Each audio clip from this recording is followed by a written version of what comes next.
Pues vamos a leer, yo quería leerlo entero, a ver si me ahorraba tener que comprar. Leeremos algunos fragmentos. Por medio de aquel blog, Martín Araya entró en contacto con una intelectual iraquí que cada cierto tiempo publicaba trabajos en el blog, y al paso de los días, la comunicación entre ellos se hizo cotidiana. Y un día, Martín me dio a leer impresa una carta que el profesor le había enviado a Bush. Distinguido señor Bush, no importa que usted nunca llegue a leer este texto, pero lo escribo porque siento que es mi obligación. Usted habla de democracia para Irak, y yo le digo que su democracia es la democracia de la muerte. La democracia que usted ha mandado a construir en nuestro país no la queremos. Lo que queremos es que usted saque a sus soldados de nuestras calles. Lo que queremos es que usted nos devuelva todo lo que nos ha arrebatado. En mi caso, le exijo que me devuelva a 3 de mis nietos que murieron en un bombardeo. Le exijo que me devuelva a varios de mis mejores amigos que murieron en el estallido de varios coches bomba. Le exijo que me devuelva las calles de mi ciudad amada. Le exijo que me devuelva los atardeceres en que me reunía con mis colegas a hablar de literatura y filosofía. Le exijo que me devuelva las tabernas en que me tomaban mis copas con mis compañeros de universidad. Le exijo, señor Bush, que me devuelva mi vida, que nos devuelva nuestras vidas con sus sueños y frustraciones, con nuestras amarguras, pero también con nuestras esperanzas.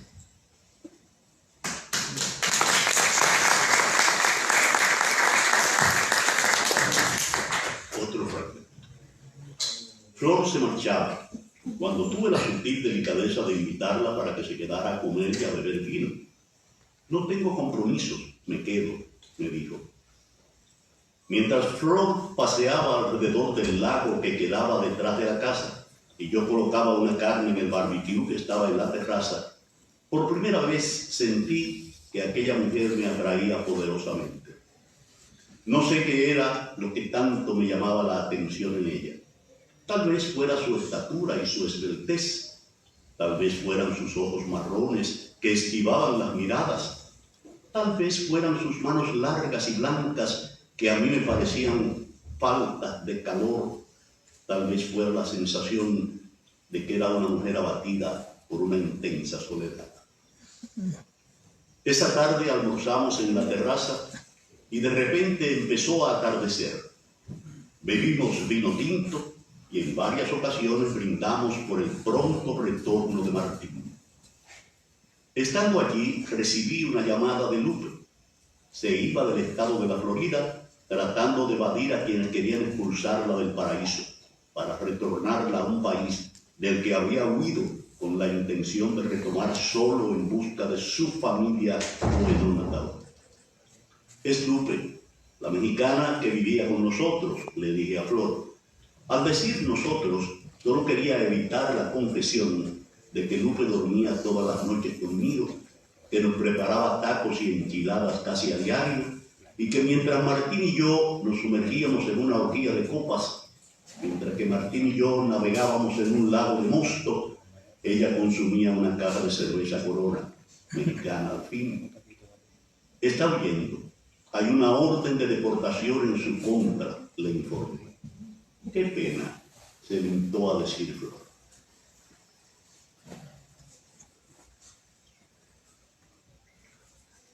Y finalmente, este párrafo que me pareció excelente. Si he querido iniciar esta exposición por este punto, es para resaltar precisamente que las acusaciones que se le hacen infundadamente a Martín Araya no son más que parte del deterioro que ha sufrido la libertad de expresión en nuestro país a partir de la entrada en vigor de la llamada ley antiterrorista o ley patriótica.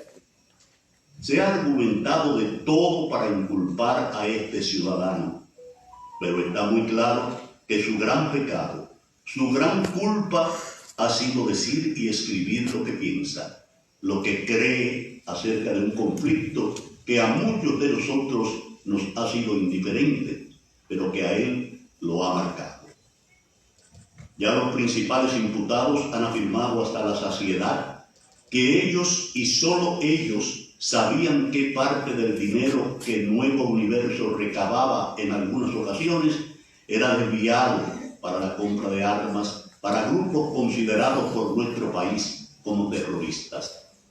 Por lo tanto, insisto en que la acusación en contra de Martín Araya es una represalia del poder para castigar a un contradictor del poder o para amedrentar a todos aquellos que osen enfrentar al poder. El poder, su señoría, señores miembros del jurado, no quiere intimidar a todos, quiere intimidar a los medios, a ustedes, para que condenen a un hombre inocente, a toda la sociedad, porque el poder quiere que todos seamos sumisos. El poder quiere que lo dejen actuar sin frenos, y cuando alguien intenta frenarlo o contradecirlo, entonces le lanzan encima esa pesada maquinaria con la que cuenta. A muchos les ha dolido lo que Martín Araya ha escrito sobre la guerra. Les han dolido los comentarios que la gente hacía en su blog por internet. El FBI ha dicho que es cómplice del terrorismo porque han leído los textos que ha escrito Martín Araya acerca del presidente y del ejército. Por eso se le incluyó en este expediente y porque además tuvo la mala suerte de creer en la buena fe de un grupo al que veía como un gran instrumento para luchar por todo eso en lo que él cree. Si bien el poder es abusivo e irracional, ustedes, señores miembros del jurado, no tienen que seguirle los pasos. Al contrario, pueden servir de contrapeso, pueden servir de equilibrio. Esta sociedad se ha mantenido estable al paso de los tiempos por esos contrapesos que representan sectores como la prensa. Martín Araya, al igual que ustedes, está en contra de toda manifestación del terrorismo, sin importar de dónde venga. Martín Araya, señores miembros del jurado, solo aspira a un mundo más justo, equilibrado y a un poder un poco más racional. Por eso no deberíamos mandarlo a la cárcel, sino a las calles, para que siga su tarea, que a muchos les parece insensata, cuando no absurda, y que sin embargo es para otros muy necesaria en estos tiempos. En sus manos está el evitar que se consuma una gran represalia por parte del poder. Muchas gracias.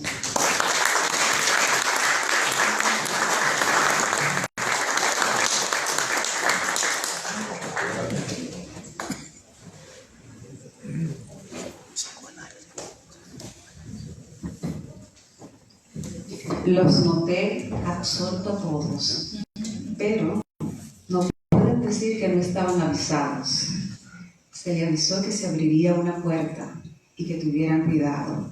Ahora todos nosotros tenemos la responsabilidad de agradecer a don Johnny por compartir con nosotros estos fragmentos. Así que agradezcamos con un fuerte aplauso.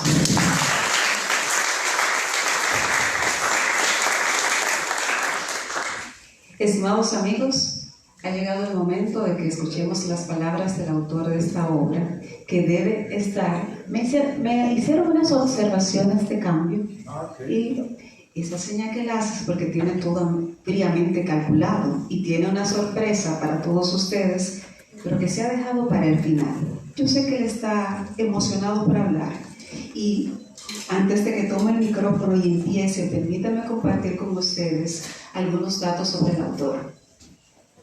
Luis R. Santo es evidentemente novelista, pero también cuentista. Obtuvo el premio anual de literatura infantil y juvenil por su libro El síndrome del iPhone.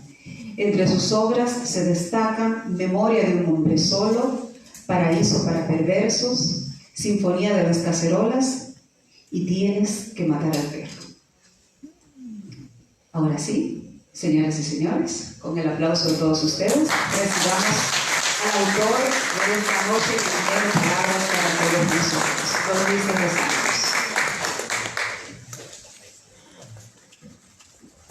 Muy buenas noches. Este micrófono se parece a los de la ONU. No se oye bien. Bueno, yo quiero en primer lugar agradecer a Antonio Huerga, el editorial Huerga y Fierro, el haber publicado este libro, y también a Lady Liriano, que hizo un comentario que realmente yo tenía unas palabras escritas, pero después que leí la de ella dije, no las puedo leer. Había un desequilibrio intelectual y conceptual y literario entre las palabras de ella y las mías. Entonces por eso yo voy a improvisar, que quizás hable mejor que lo que escribí. Bueno, quiero agradecer la presencia de todos ustedes acá, saludar a mi esposa, Selene Polanco, que me acompaña.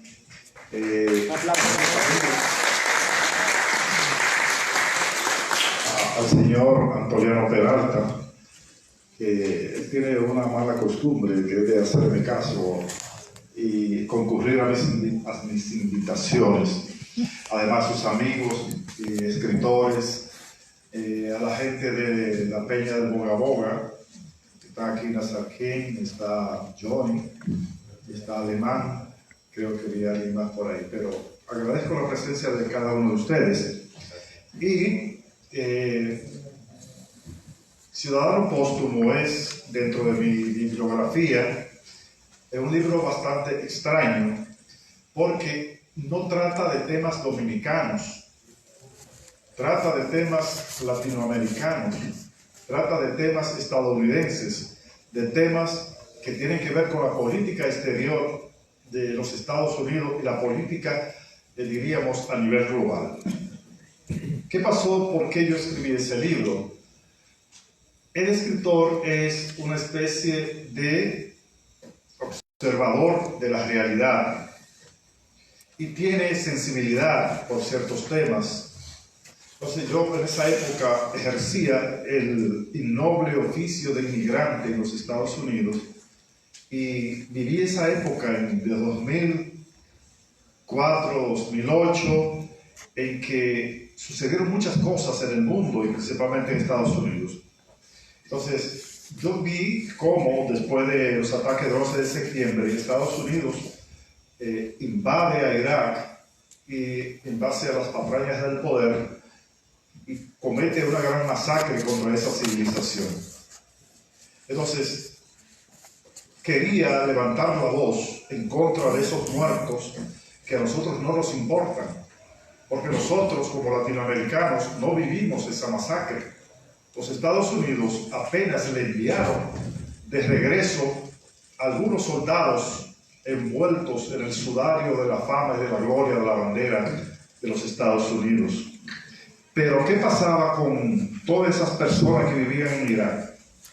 Que habían perdido todo por esa guerra, por esa invasión que se justificaba con la patraña de las armas de destrucción masiva que tenía Saddam Hussein. Entonces, dije, como escritor debo alzar mi voz para hablar algo de esto.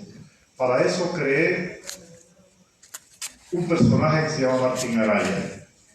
Martín Araya es chileno, llegó a Estados Unidos a los 14 años, su madre había sido secuestrada con el golpe de Estado en 1973 y él huye con su padre a Estados Unidos. Es un periodista, es un contestatario, conoce a un dominicano que él tenía la costumbre de pararse en las calles a socorrer a las personas. y se conecta con ese dominicano. A partir de ahí hacen una gran amistad. Ese chileno, entonces, es, diríamos, el punto de partida sobre el cual gira la trama. Esta es una novela difícil en muchos aspectos, porque como ustedes oyeron, en cualquier momento puede confundirse con un panfleto o puede confundirse con un libelo, porque hablamos de dolor, hablamos de muertos, hablamos de un discurso en contra del poder.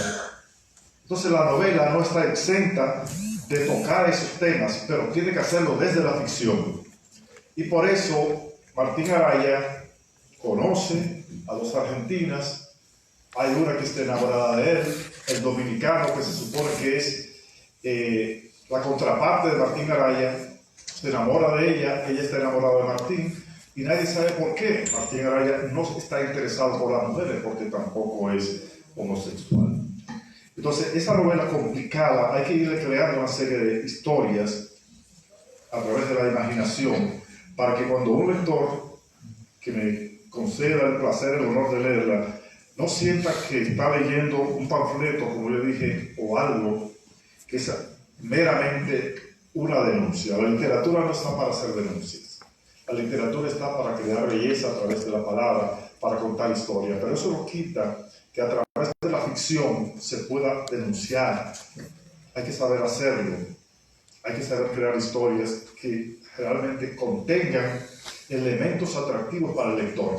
Porque si ustedes agarran ese libro, Ciudadano Póstumo, hay un momento en que ustedes se van a cansar de las cantaletas del narrador omnisciente. Tiene dos narradores. Un narrador omnisciente en tercera persona, que es el que denuncia, es el que ve a Martín Araya, el que ve la guerra en Irak, el que ve a un soldado salvadoreño que fue a la guerra y llegó destrozado, hecho un desperpento.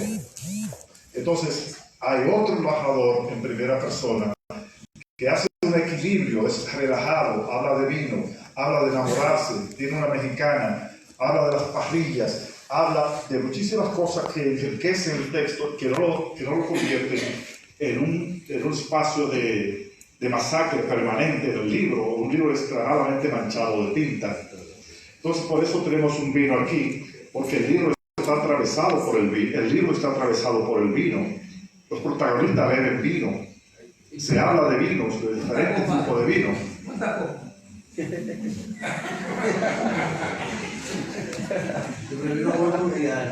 Entonces, por eso tenemos el vino presente, para que sepa que también ahí se va a aprender un poco de vino, se va a leer de otras cosas, que no solamente son la masacre en Irak y la masacre del soldado que fue a la guerra en El Salvador, que fue a la guerra de Irak. Para concluir, ciudadano póstumo. ¿Qué significa ciudadano póstumo? A mucha gente le ha chocado este título, pero yo desde que oí eso me enamoré de ese título. ¿Y por qué me enamoré? Porque es un gran término que implica una gran dosis de cinismo.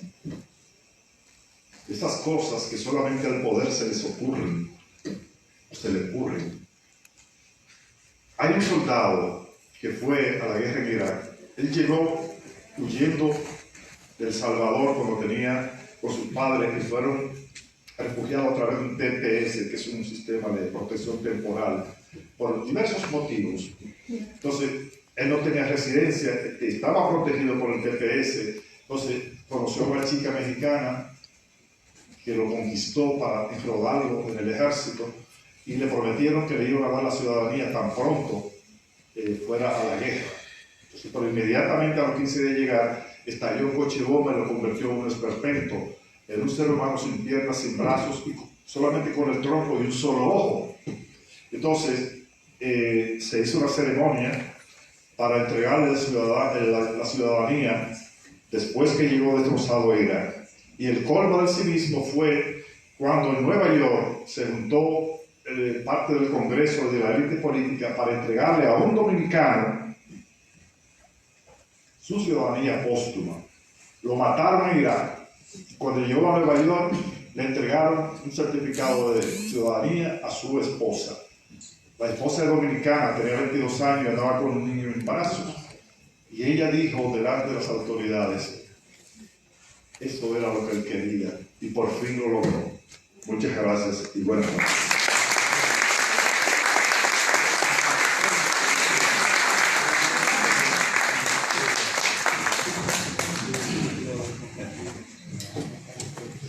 Muchísimas gracias al autor de la obra que presentamos hoy, don Luis R. Santos, por dar una mirada distinta de la obra. Porque siempre, cuando nosotros leemos un libro, la historia está muy contaminada, por decirlo de alguna manera, por las experiencias propias que cada persona vive. Y hay muchas cosas que solo podemos conocerla de la producción, del tiempo de la obra cuando el autor la comparte. Nadie pudiera imaginarse que esas eran las motivaciones del título de la obra. Y ya sabemos por qué tenemos una botella de vino aquí. Lo que no sabemos es dónde están las copas. Así que, queridos amigos, ya estamos... En el Ministerio de Cultura está prohibido el alcohol. Entonces, hay un problema que el alcohol, el vino no es alcohol, es cultura envejecida y embotellada. Entonces, se nos está violando nuestros derechos constitucionales a la cultura. Entonces, que tome nota el consultor jurídico.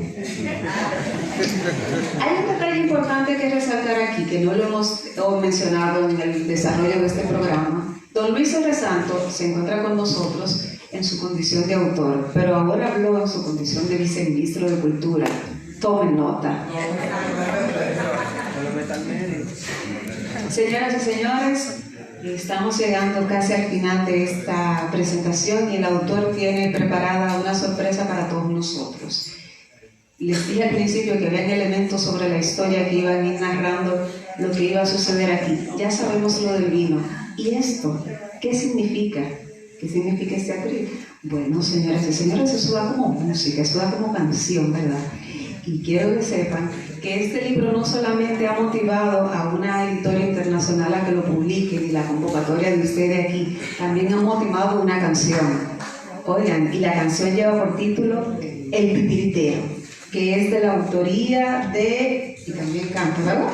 De Claudio Cohen. Recibamos con esa casa autor Claudio Cohen.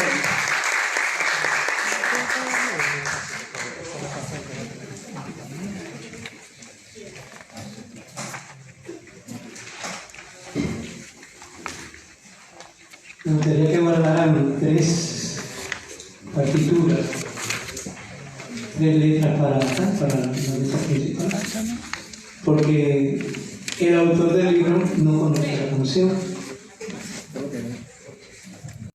Claudio, una pregunta antes de comenzar. ¿Los derechos de autor son suyos o míos? Vamos a hablar de eso después. Yo estoy aquí porque me gusta coger los mangos bajitos. Después que él se para y hace un libro, entonces yo vengo y hago una canción. ¿Qué le parece?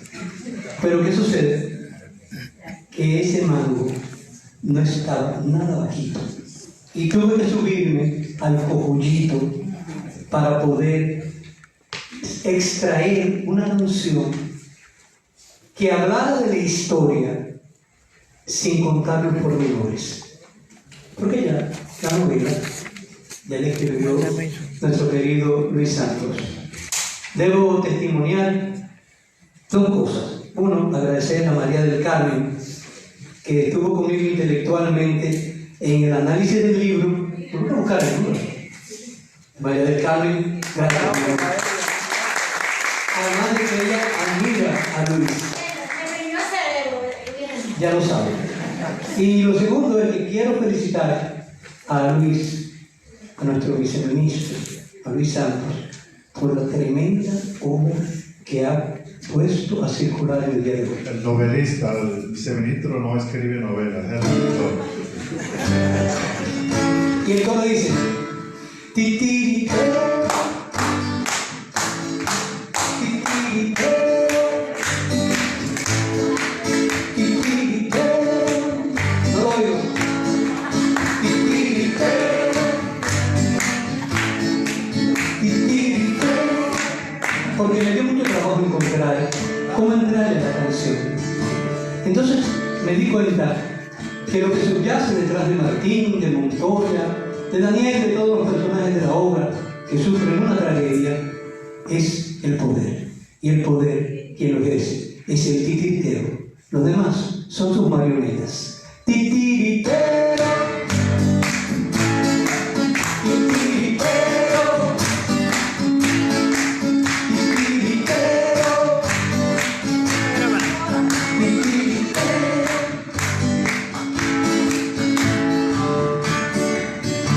No te canses de luchar contra el poder y la injusticia que te pone a padecer. En tu ser hay una drama singular, un drama triste que tendrás que superar.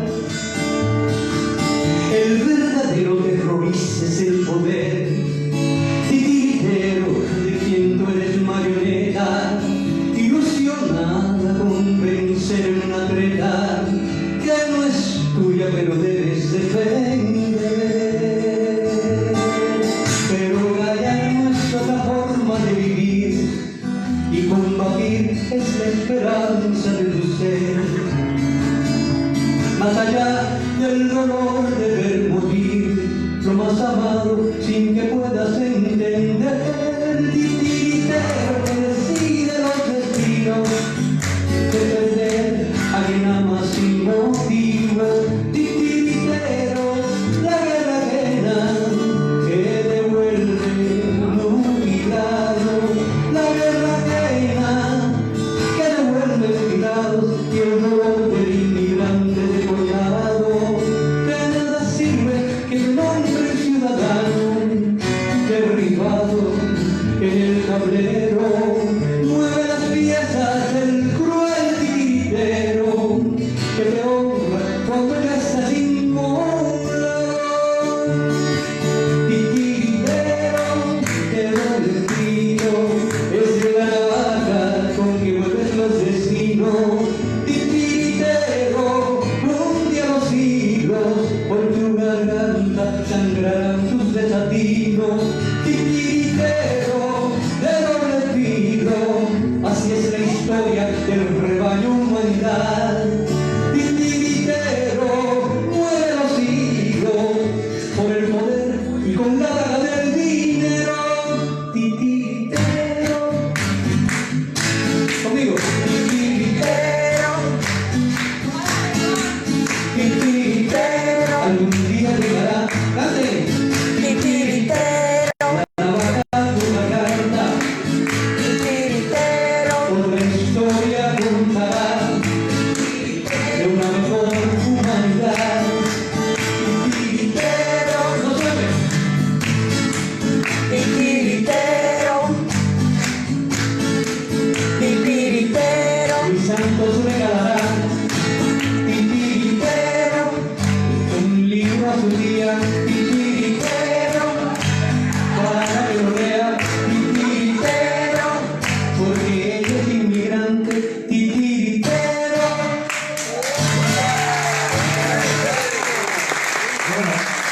Se me olvidó el tiempo que lo puse ayer, entonces es más fresco, como digo. Señores, muchas gracias a Claudio. Bueno, Rafael Peralta Romero dice que los autores no deben hablar mucho del día de la fuerte circulación, porque su trabajo debe ser básicamente firmar libros. Pero yo quiero decir que yo estaba siguiendo los pasos a Fernando Pessoa, que decía que lo único que le interesaba en la vida era convertirse en nada. Yo estaba tratando de hacer eso, pero esta noche, con estos 5 minutos de fama, creo que no lo lograré tan fácil. Y realmente, Claudio, agradezco que ha compuesto 2 canciones a 2 autores, a Andrés L. Mateo. L. Mateo y a Luis R. Santos, Sí, es de lo su- que ya me coloca en el mismo trayecto de la gloria. Finalmente quiero saludar aquí a Carmen Veras, Angelita Veras y Ángel Luis Fermín Veras y su acompañante. Carmen Veras es del campo y ella estuvo en el primer lanzamiento de mi primer libro en 1993, que se llamó Tienes que matar al perro. Pues ella, al igual que Antoliano, tiene la mala maña de seguirme, y eso se lo agradezco mucho. Señores, el libro está a la venta. Y un precio especial. A mí, eso. ¿Y la firma mía cuánto costará? Eso ya no tiene precio, ¿verdad? La firma no tiene precio. Bueno, señoras y señores, la invitación está abierta para que disfrutemos de este libro. Justamente a la salida de esta sala podrán adquirirlo. Disfruten de este manjar, disfruten de esta Feria Internacional del Libro. Que viva el libro.